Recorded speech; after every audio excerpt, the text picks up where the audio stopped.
This is part 2 of my video on the House of Hidden Enemies, which is the 12th house in astrology. So now let's talk about what relationships look like when you're in a relationship with somebody from your 12th house.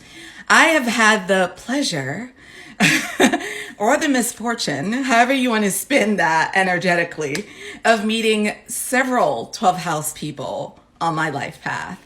And a lot of this has happened without me realizing that these were karmics that were coming into my life.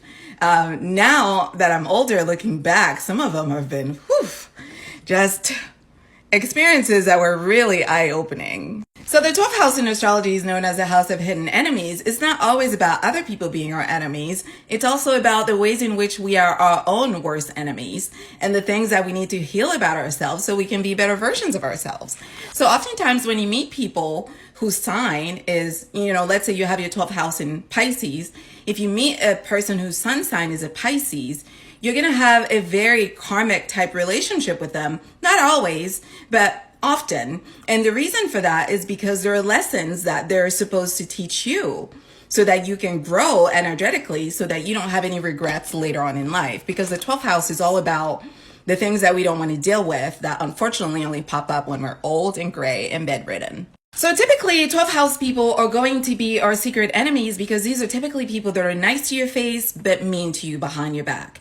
These are going to be people that, for whatever reason, even though you're nice to them, they're going to undermine you. They're going to talk badly about you behind your back. They're going to try to hurt your reputation or trying to hurt your livelihood or trying to hurt your relationships. Just whatever sign that your 12th house sign is in, whatever planet rules that sign and whatever characteristics of that sign is usually how these people are going to try. So as an example, if you have a 12th house in Taurus, Taurus is all about possessions, earthly possessions. So a 12th house person, in Taurus can meet somebody's sun sign in Taurus who comes into Taurus life, and Taurus thinks they're vibing, they're friends, they got each other's back. Taurus is sharing the resources of that person.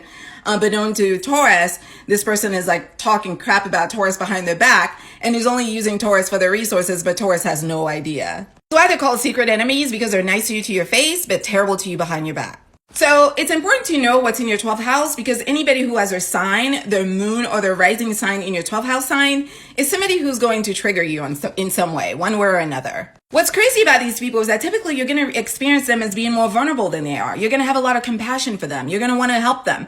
You're going to want to feel like mothering them, like fathering them, like taking care of them. They're going to trigger compassion, caretaking, and they're coming to our lives to really push us, to give us that last little kick for that spiritual growth that we need.